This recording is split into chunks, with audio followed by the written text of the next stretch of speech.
Welcome back to the channel. Today's episode is all about a major move in the financial technology world involving Fiserv, one of the biggest players in payment processing and digital banking infrastructure. Even though I don't have charts, graphs, or on-screen visuals to share with you, I'm going to walk you through every detail in a clear, engaging way so you can visualize the entire story just by listening. We'll break down a significant insider purchase by the company's chief financial officer, what it means for shareholders, how the stock is performing, what analyst ratings look like, and the broader investor sentiment surrounding Fiserv. Stick around until the end because I'll wrap things up with a full summary to help you understand the bigger picture. This video is for informational purposes only and is not financial advice. Always do your own research or consult a professional before making any investment decisions. Let's begin with the headline that caught the attention of analysts and investors across the market. On Monday, December 1st, Fiserv's chief financial officer, Paul Todd, made a major personal investment into his own company. He purchased 17,000 shares of Fiserv stock, paying an average price of $62.41 per share. When you put that together, it comes out to a total transaction value of a little over $1.06 million. This isn't the kind of small symbolic insider buy that executives sometimes make. This was a substantial financial commitment.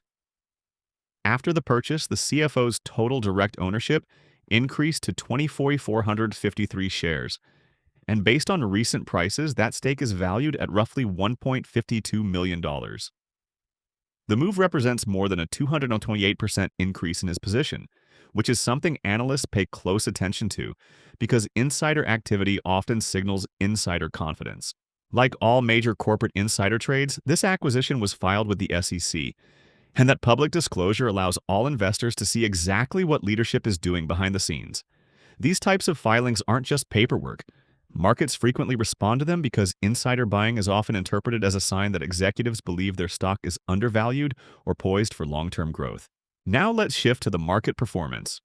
On Tuesday, the day after the transaction, Fiserv shares moved higher by about 55 cents, landing at $63.24 during trading. More than 7 million shares changed hands, which is slightly below its average daily volume of about 9.6 million, but still strong enough to reflect market interest. Fiserv's valuation metrics tell an interesting story. The company currently carries a market cap of around $34.38 billion, along with a price-to-earnings ratio sitting near 6.84, which for a fintech company of this scale is considered relatively low. When you add in a PE to growth, PEZ ratio of 2.41, and a beta of 0.80, it paints the picture of a company that is stable, modestly priced, and not overly volatile. For long-term investors, the stock's range over the past year is also worth noting. Fiserv has traded as low as $59.56 and as high as $238.59. That huge difference between the lows and highs raises eyebrows. Clearly, the stock has gone through major revaluations and structural changes over the past 12 months.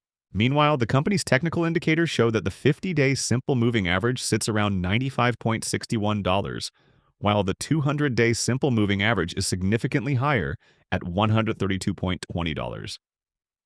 Those numbers suggest the stock has been trending downward for some time, possibly due to broader macroeconomic pressures or company-specific concerns. Another important piece of the financial health puzzle is liquidity and leverage.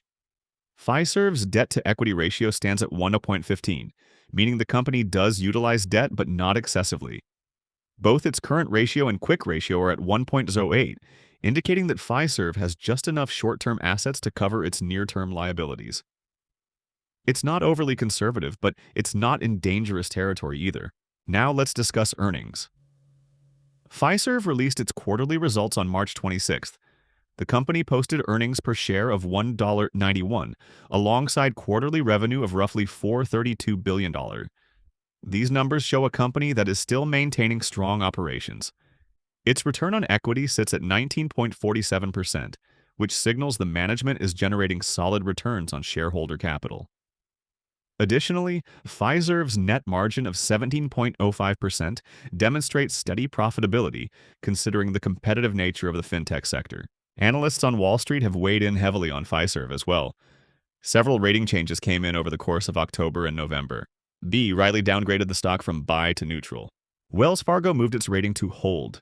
UBS set a price target at $75, also maintaining a neutral stance. Morgan Stanley, which previously had an overweight rating, shifted to equal weight with a target of $81. Susquehanna still expressed optimism, maintaining a positive rating, though it lowered its target price significantly from $220 to $99. Overall, the analyst community is leaning cautiously. Out of all the analysts weighing in, 11 have rated the stock as a buy, 23 have suggested holding, and 2 have gone so far as to issue a sell rating. Taken together, the average consensus rating for Fiserv sits at hold, and the average price target is around $121.08. It's also useful to look at what institutional investors are doing.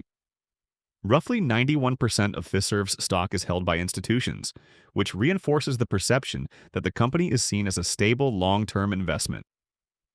Recent filings show that several funds slightly increased their positions. E-Fund Management lifted its holdings by about 3.9%.